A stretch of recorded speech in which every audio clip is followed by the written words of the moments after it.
और 2 लोकदल के 3 इंडिपेंडेंट हैं। और डेमोक्रेटिक मॉरलिटी और डेमोक्रेटिक एथिक्स के हिसाब से 2 कैंडिडेट्स बड़े क्लियर थे। और जो थर्ड कैंडिडेट जो खड़ा किया गया, he is a vice president of the BJP. उसको 3 एमएलएज इंडिपेंडेंट ने स्पॉन्सर किया, वेयर एज 7 एमएलएज जो है वो भारतीय जनता पार्टी ने उसको प्रपोज किया। इसका मतलब कि सेकंड कैंडिडेट भी वो भारतीय जनता पार्टी का था। और इस सिस्टम को तोड़ने के लिए, डेमोक्रेटिक के लिए और साम दाम दंड भेद की नीति अपना के वो एक जो पॉलिटिकल मॉरलिटी होती है और नंबर्स का गेम होता है, उनको जानबूझ करके सत्ता के नशे में तोड़ना चाहते थे। उसके बाद यहाँ पर वो ओपनली सभी हॉर्स ट्रेडिंग में, फर्स्ट इन बार्गेन्स में, एलोरमेंट में, इंटिमिडेशन में और इंस्टीट्यूशनल प्रेशर में, डिसऑनेस्ट डील्स में और मिसयूज ऑफ गवर्नमेंट मशीनरी उन्होंने की। और ये सभी ब्रॉड डे लाइट के अंदर it was a murder of the democracy. It was a murder of democracy and conduct of the RO। It's a shameful, painful and retracting officer which implemented their nefarious manipulations।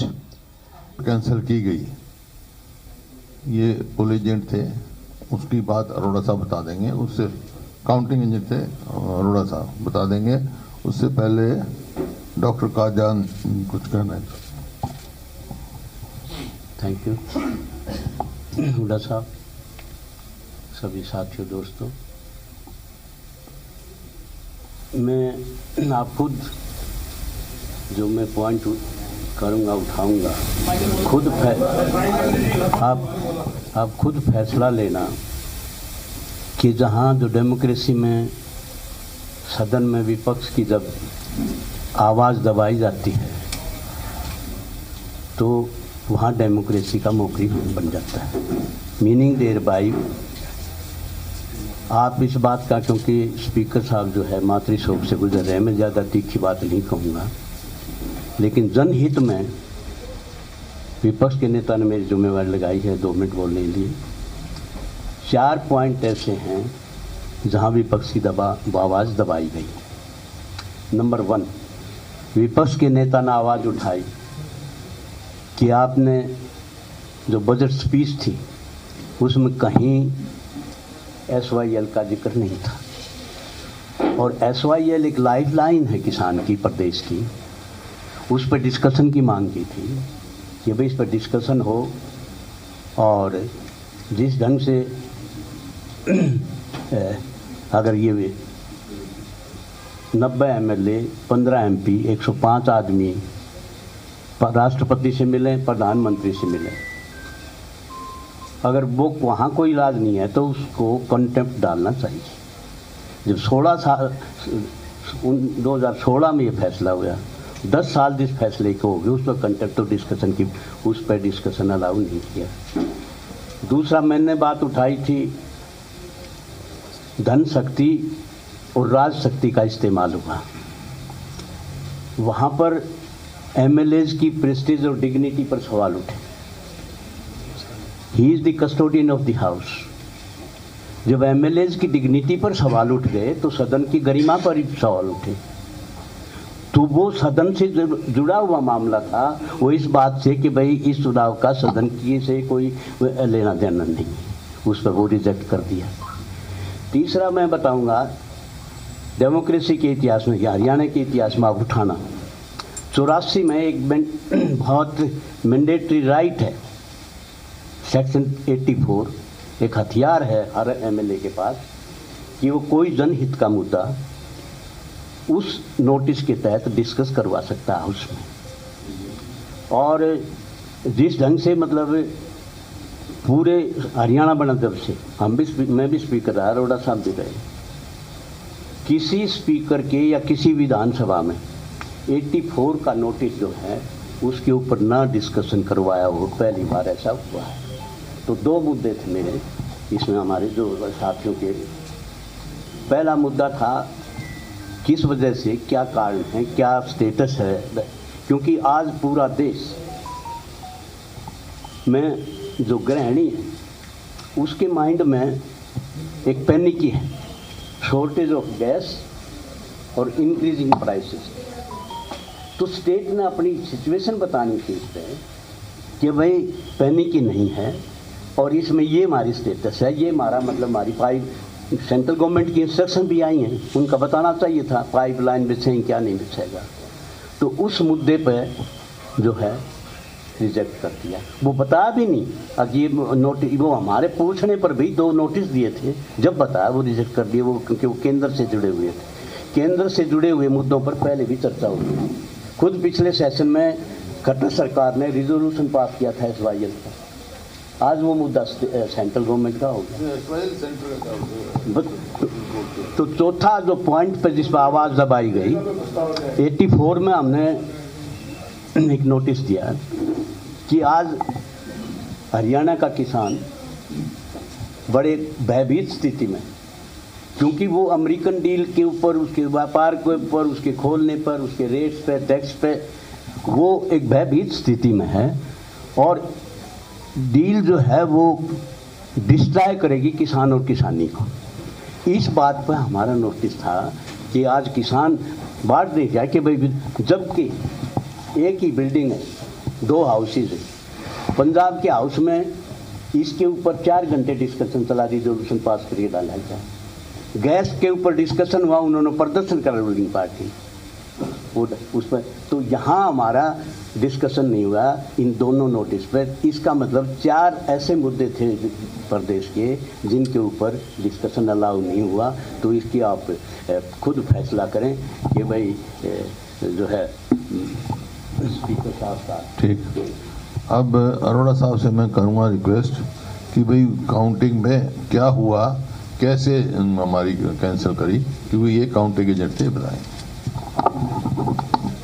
आदरणीय हुड्डा साहब और सभी साथियों, जैसा कि अभी बत्रा साहब ने भी बताया कि हम महामहिम को मिल के आए, क्योंकि इस प्रकार से 48 MLA भी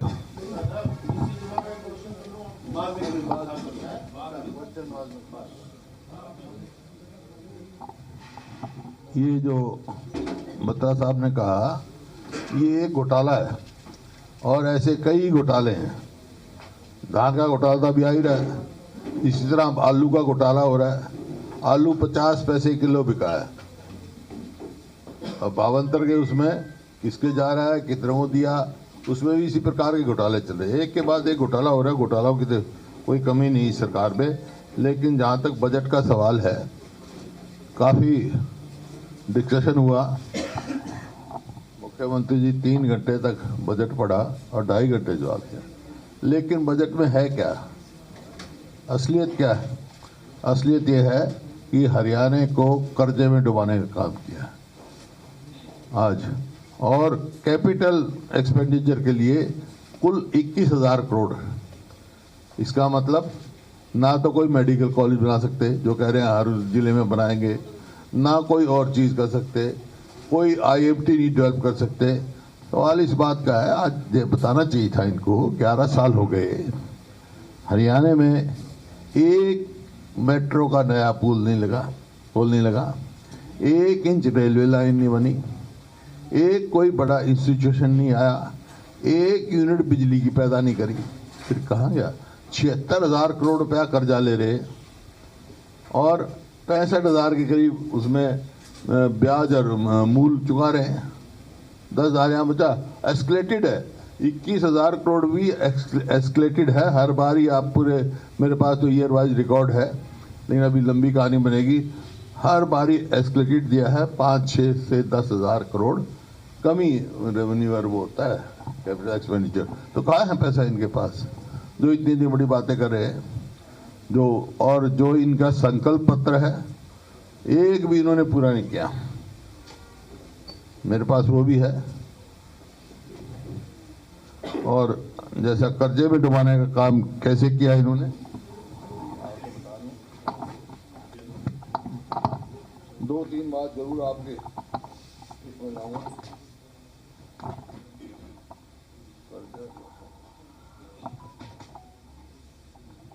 स्टेट लायबिलिटीज जो है, स्टेट डेप्ट जो है, उसमें इंटरनल डेप्ट इन्होंने बताया 3,91,345 करोड़, बजट 26-27 का ये। और स्मॉल सेविंग जो है estimated 50,000 crore. Public sector enterprises जो है वो 68,995 करोड़। 25-26 के बजट की स्पीच में चीफ मिनिस्टर ने खुद कहा है। एडिशनल लायबिलिटी जो है unpaid electricity bill and subsidise वो वही है 40,193 करोड़। कुल 5,56,623 करोड़। कभी कहते हैं नॉर्थ में चल रहे हैं हम। सीएजी ने लिखा public account deposit small saving के बारे में लिखा है। CAG reported that liability on account of this is इतने ऑन मार्च एंडेड 36,000 उस टाइम थी, तो उस टाइम 36,000 थी। उसके बाद हर साल 3,000 से 5,000 तक बढ़ाते हैं, तो 50,000 वो हमने की है। और सीएजी ने कहा सी has stated that where principal and interest is payable by the government it should be included in the state dept. Accordingly small saving are included in the state डेप्ट। ये कहते हैं ना स्मॉल सेविंग है state डेप्ट में नहीं count करते हैं, ये सीएजी की रिपोर्ट पढ़ रहा है। इसी प्रकार से जो स्टेट पब्लिक एंटरप्राइजेज का है, जो मैंने आपको फिगर दी है 68,995 करोड़, उसमें RBI working group has recommended that guarantee issued should be 5% of the revenue received और 0.5% of GSDP, which is less, but in Haryana state guarantee are more than 5% of GSDP. ये कहते हैं ना नॉर्म्स हैं, यहाँ पे नॉर्म्स नहीं रखी उन्होंने। यस, मोर